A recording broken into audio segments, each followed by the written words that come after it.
You're listening to Soap Dirt, the latest in television entertainment news.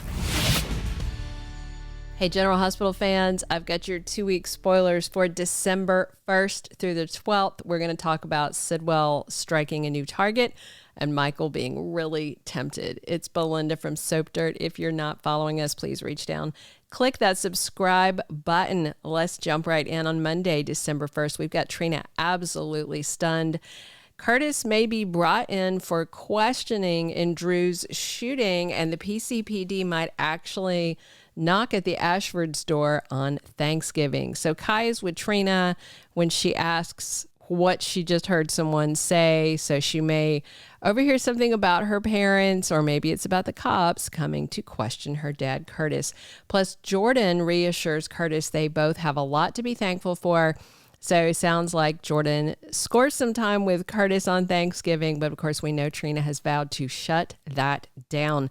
And Curtis is hosting Thanksgiving at the house, and his dad Marshall is in town. He's taking a break from the tour, and he's asking, where are Portia and the rest of the family? And Trina says her mom is working at GH, and Curtis may not like Trina covering up and trying to help hide his split from her mom. Over at General Hospital, Portia asks why Isaiah is there on Thanksgiving, so he may have taken a shift to spend the holiday with Portia. Nathan goes looking for a suspect, and it may be Curtis he's bringing in for questioning. Nina looks like she's encouraging Willow to walk out on the turkey that's at the end of the aisle on her Turkey Day wedding. I definitely think Nina wants Willow to pull a Runaway Bride Part 2. Drew tells Willow it's their wedding day and it'll be perfect. I don't know about that, but Willow does walk down the aisle, and she may in fact say I do to Drew because she may feels like she has no other choice.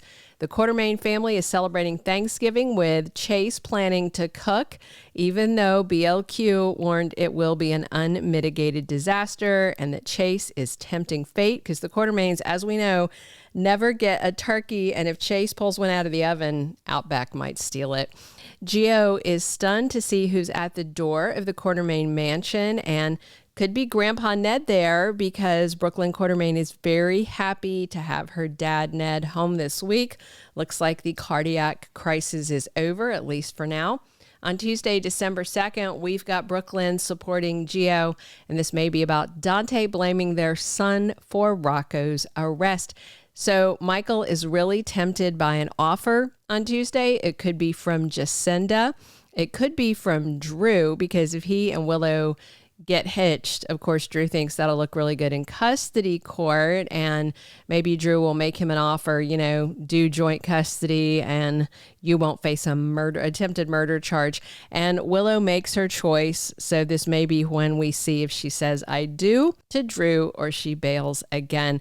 Laura gets a happy surprise, and it may be the charges against her grandson Rocco are dropped since the main witness Dalton has gone MIA.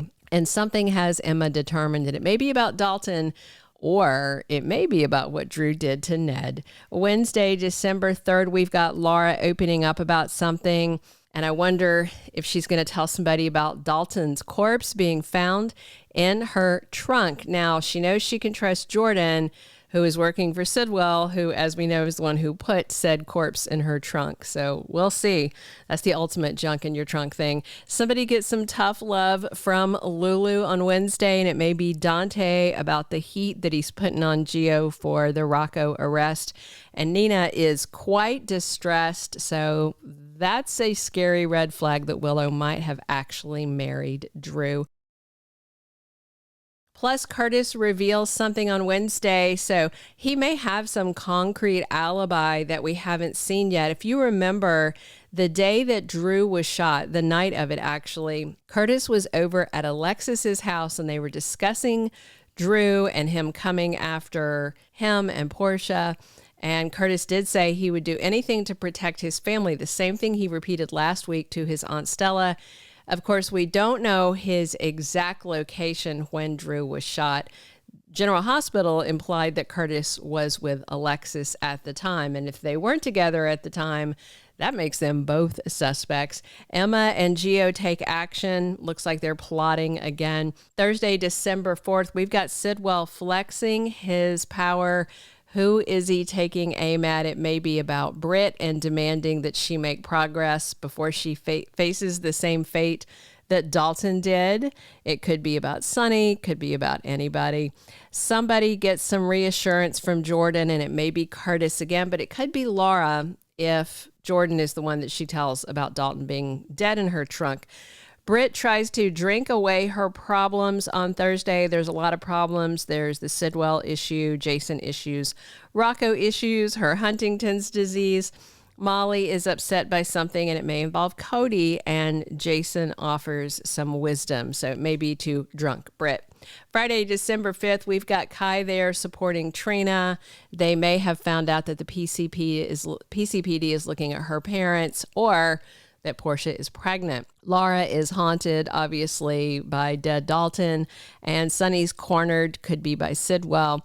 Jason is there to support Britt, and Carly wants to make amends, and that is probably with her brother Lucas. December 8th through the 12th, we've got Trina grappling with a new reality. Her parents are getting divorced, which she already knows. What she doesn't know yet is that her mom's pregnant, maybe by another dude, plus both her parents may be on the PCPD's radar, so she really needs Kai. Curtis keeps getting closer to Jordan, and Portia's fling with Isaiah is outed soon. And we've got who's the daddy questions.